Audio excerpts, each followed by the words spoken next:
Dominic Choi continues his duty as the interim chief of the LAPD. And Chief Choi is here back with us in studio this morning. Always great to have you. Welcome back. Great to be here. Thank you. I want to start with just the tensions in the Middle East and the security issues that's posing. Are you seeing an increase in hate crimes, and how are you beefing up security to keep everyone safe? Well, we haven't immediately seen an increase in hate crimes or hate incidents. However, we have heard concerns from communities that there is a sense of anxiety and maybe a little bit of safety concerns. So what we've done as a department is we've talked to all of our leadership, had them reach out to all the community leaders, not just one community, but all of our communities, make sure that we refreshed all of our contacts so those community leaders have somebody to call if something happens or they have a concern.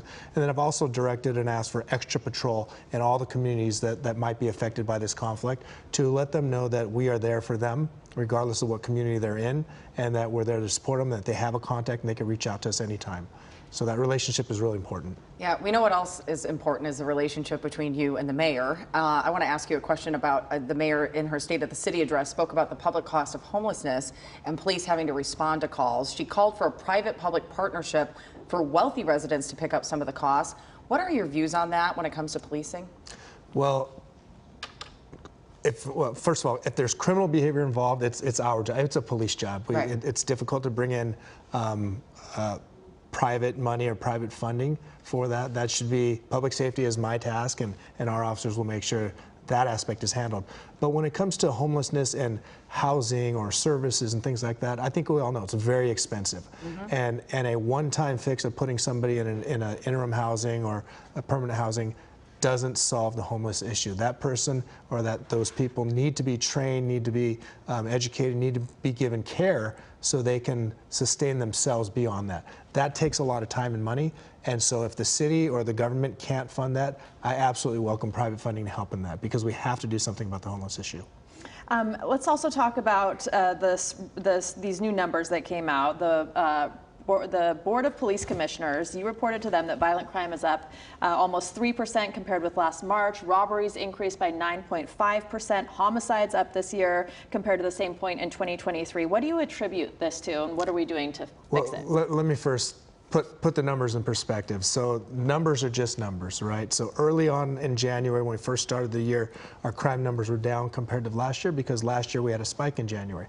February, March of last year, we had a very, very slow or low numbers in crime. So at that time, those crime numbers spiked. So like, for example, beginning of March, we were at a 30.8% increase in our homicide number.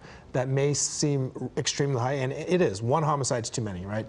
But as we look now in the past 7 weeks, they've continued to decrease, and now we're about +6 or 7.6% up in our homicides, because this year now we have lower numbers, and last year we have higher numbers. All that being said, our overall crime is down. So we track Part 1 crime in various 7 crime categories, but overall that crime is down.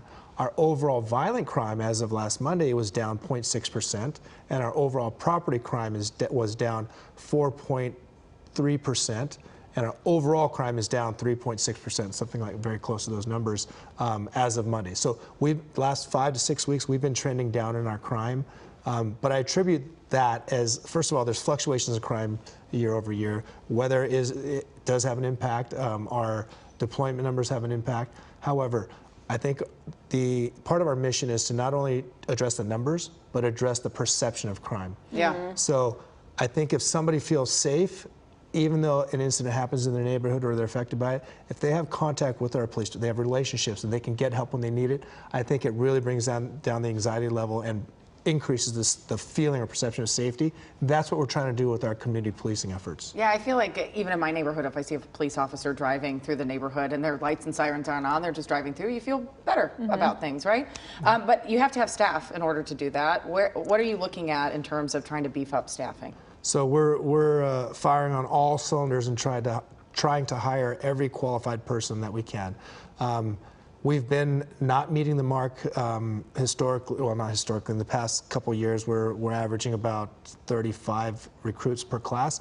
Our goal has been 60 per class. Oh, wow. Okay. However, I will tell you, January, February, March of this year, we started off with over 1,200 applications for LAPD in January. February and March have just been slightly under 1,200. And looking back at history, we need about 1,200 applicants to fill a class of 60. To make those numbers. So I anticipate in the upcoming months, as these people process through, we will see a significant increase in our class sizes, and we're hopeful that that trend will continue through marketing, through recruiting, through, we're going out there doing hiring seminars, and after these seminars, these candidates or these people interested can sit down right there and take a test on site, and that's been very helpful. We had people from 50 to 100 people at one time take these tests. So yeah, this is an issue across the country when it comes to policing. We didn't get to the first deputy Latina police chief in the department, but that's exciting news too. Congratulations on that to Thank you very much. Ruby Flores. Yep. All right, and thanks for being here. Appreciate having you. Thank you for having me.